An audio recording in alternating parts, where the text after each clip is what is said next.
On June 20th, 2025, there was a movie released on Netflix, animated by Sony Pictures, called K-Pop Demon Hunters, and it was an absolute banger. It still is. I've only seen it once, but I've listened to the soundtrack about 1,000,000 times by now. I have pretty much everything memorized except for the little bit of Korean that I don't even understand. But the movie is so good, and so many people enjoyed it, and I think it's already been greenlit for a second movie. And the creator has like an entire thing planned out, like 9 movies or something crazy like that, from what I've heard, because it's such a interesting world, and the world building that they do, clearly a lot of time and effort and passion went into it.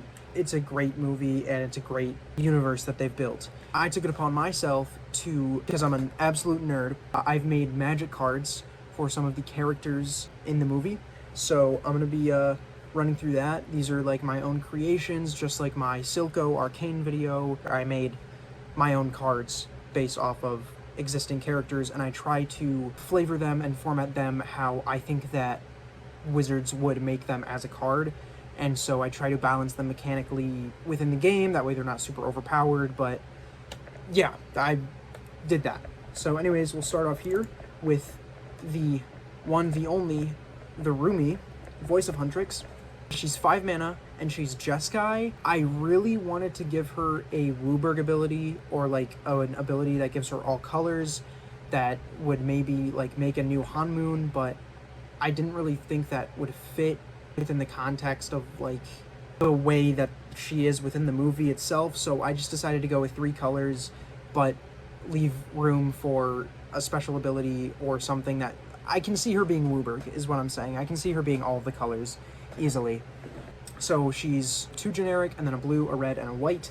She has first strike, lifelink, and then when she attacks, creatures of the defending player, so creatures of the player that you attack, their creatures come and tapped on their next turn. The reason for that is strengthen the Hanmoon. That's flavored in the way that when the hunters use their voices to connect the souls, it powers the Hanmoon, and then it causes discrepancy for the demons. They can't get out of the underworld as easily as they normally would be. So that's what that is supposed to be. And then demonic voice, this is when the patterns start showing up on her throat. She's able to unlock her like demonic voice, and she actually like damages the Hanmoon when she uses it. On your end step, if Roomie is tapped, you may draw a card, and Roomie deals 2 damage to any target. And since you're able to deal 2 damage, or Roomie deals 2 damage, that also triggers the lifelink, so it's just another way to gain life. And she's only a 3/4, but she does have first strike, so she is kind of a threat there. And then, like I said, it's on attack trigger for her first ability, so yeah, I think it fits. I really enjoyed making this card. This was probably one of the easiest ones to make.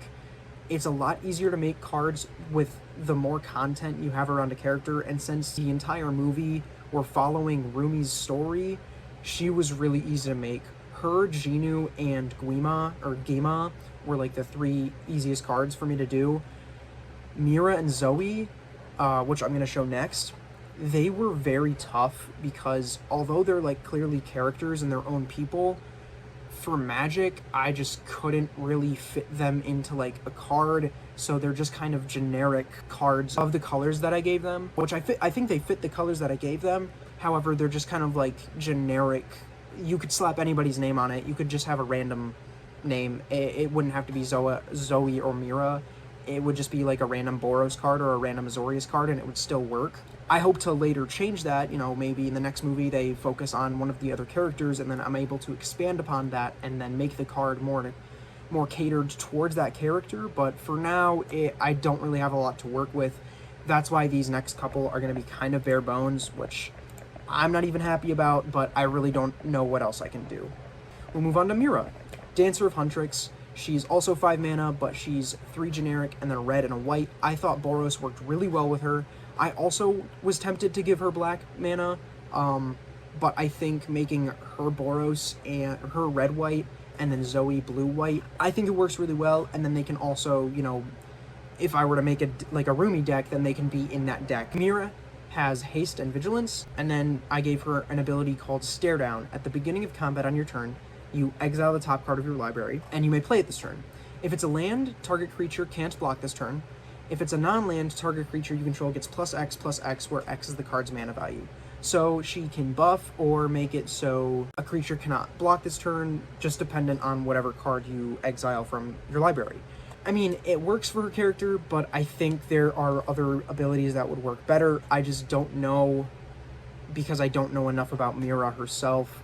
I just wish that her and Zoe just had more things for me to work with. Next up is Zoe. She's my favorite of the three. I love Zoe so much. I have so many TikTok edits of her favorited. But anyways, she's a 4-drop, so she's less mana than the other two. So 2 generic and then a white and a blue. She has First Strike, Protective Words, other permanents you control have Ward 1, and then she has a tap ability where you can pay Orzhov and then tap her to tap another creature, and then you can also draw a card. Like I said, I wish it was a cooler card. Next up, we have the Hanmoon. So this is a legendary enchantment for 3 generic and then a blue and a white. It gives creatures you control +2 to their power. On each of your opponent's end steps, you may bounce a creature that they attacked with that turn to their hand.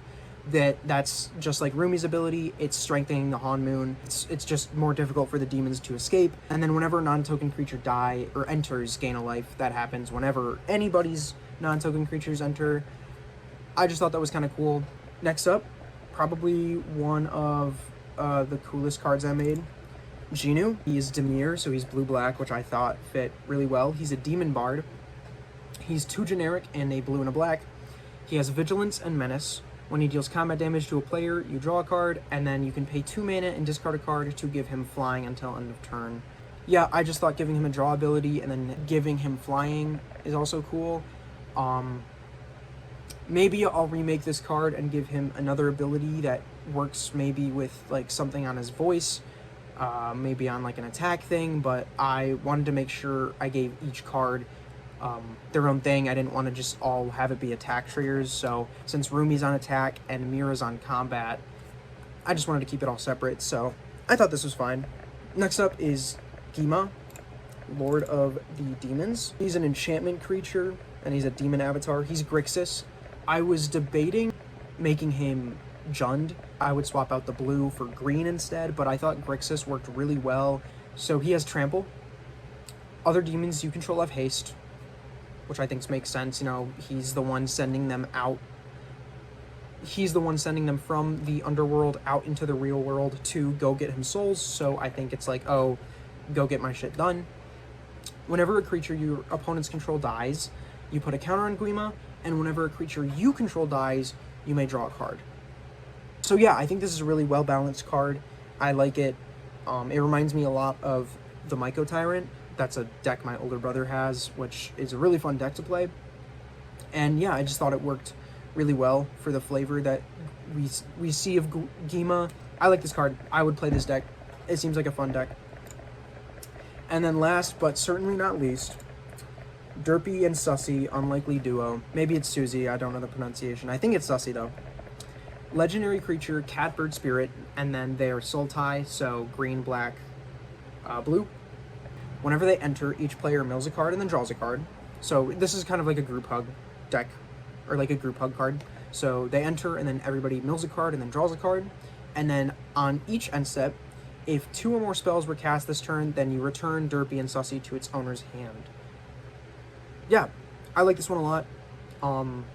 I think this would be a really fun deck to play, just group slug hug at the same time, because you're milling and you're having everybody draw. But once you get to mid game or late game, when spells are being slung all the time and you have a bit of mana saved up, you can play Derpy and Sussy like pretty much every turn, since they have flash, and since they have hexproof as well, that, you know, kind of gets around removal and stuff like that.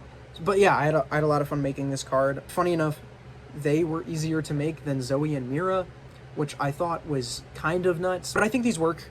I had a lot of fun with these.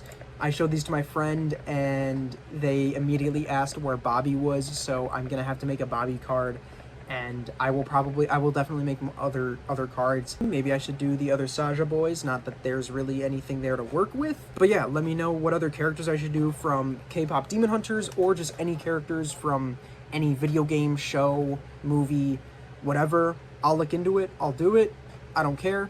Also, I designed the set symbol myself, It was a pain in the butt, but I think it looks really good. It's the Huntrix wand that you see like everywhere in the movie. That's about it. I had a lot of fun designing these cards.